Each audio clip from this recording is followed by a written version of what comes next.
ప్రపంచవ్యాప్తంగా జల రవాణాలో వివిధ దేశాలు కల్లోలం సృష్టిస్తున్న తరుణంలో భారత్ హిందూ మహాసముద్రంలో ఓ పెద్ద అడుగు వేసింది. ఇండోనేషియాతో కలిసి సబాంగ్ పోర్టును డెవలప్ చేసేందుకు డీల్ కుదుర్చుకుంది. దీంతో సముద్ర వాణిజ్యంలో ఓ కొత్త శకానికి భారత్ నాంది పలకనుండగా పొరుగు దేశం చైనా కళ్లల్లో నిప్పులు పోసుకుంటోంది.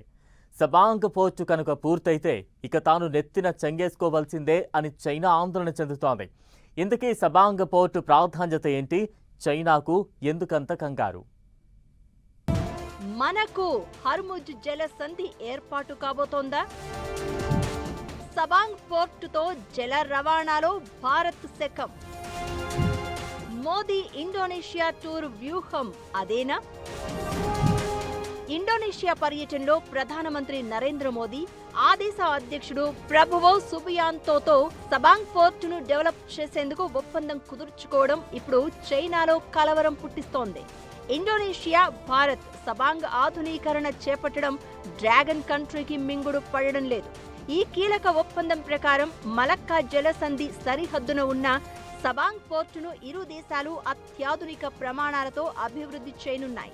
భౌగోళికంగా ఈ రేవు భారత్కు చివరి సరిహద్దు.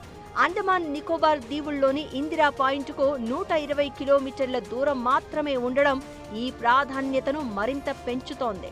హర్ముజ్ స్ట్రెయిట్ తరహాలో దీన్ని డెవలప్ చేయాలని భారత్ నిర్ణయించగా, హిందూ మహాసముద్ర తీరంలో చైనా నౌకాదళ దూకుడుకు పగ్గాలు వేసేందుకు భారత్ సిద్ధం చేసిన వ్యూహంగా చూడాలి.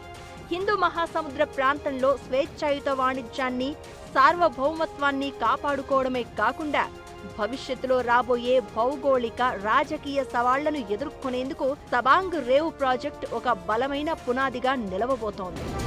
ప్రపంచ రాజకీయాలను, అంతర్జాతీయ వాణిజ్యాన్ని శాసించే శక్తి జల మార్గాలకు ఉంది. పర్షియన్ గల్ఫ్ ఉద్రిక్తతల సమయంలో హర్ముజ్ జలసంధి మూసివేతతో ముడి చమురు సరఫరా నిలిచిపోయి ప్రపంచవ్యాప్తంగా ఇంధన ధరలు ఎలా దూసుకెళ్లాయో తెలిసిందే.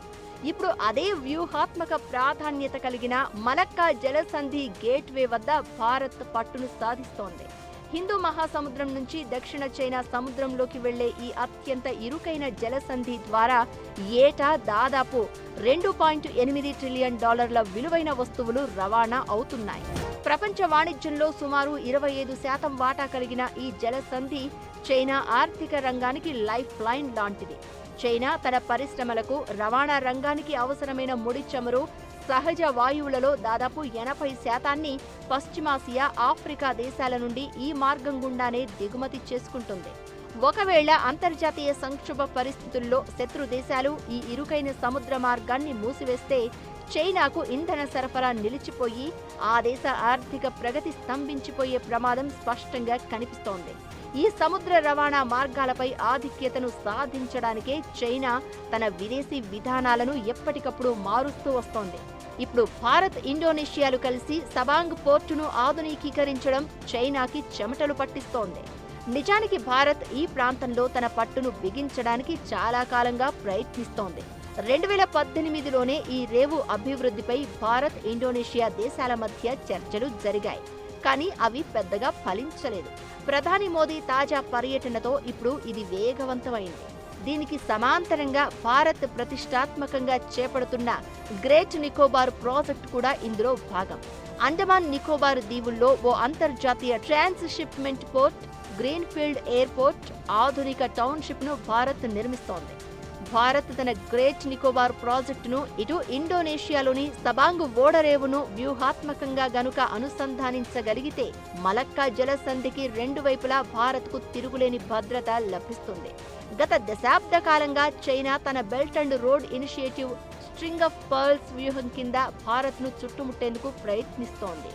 ఇందులో భాగంగా పాకిస్తాన్లోని గ్వాదర్ పోర్ట్, శ్రీలంకలోని హంబన్టోట, మయన్మార్లోని క్యాక్యూ పోర్టులను తన ఆధీనంలోకి తీసుకుని అభివృద్ధి చేస్తోంది చైనా. ఈ వ్యూహాన్ని సమర్థవంతంగా తిప్పికొట్టడానికి భారత్ ఇప్పుడు సబాంగ్ పోర్టు వంటి సరికొత్త సహకార ప్రాజెక్టుతో ముందుకు వచ్చింది. భారత్ ప్రతిపాదించిన యాక్ట్ ఈస్ట్ పాలసీలో భాగంగా ఆగ్నేయాసియా దేశాలతో వ్యూహాత్మక భాగస్వామ్యాన్ని బలోపేతం చేసుకోవడానికి సంబాగ్ పోర్టు కీలకం. తూర్పు ఆసియా దేశాలైన చైనా, జపాన్, దక్షిణ కొరియాలతో భారత్ జరిపే భారీ వాణిజ్యం ఈ మార్గం ద్వారానే సాగుతున్నందున దీని నిరంతర భద్రత దేశ ఆర్థిక ప్రయోజనాలకు అత్యంత ముఖ్యం.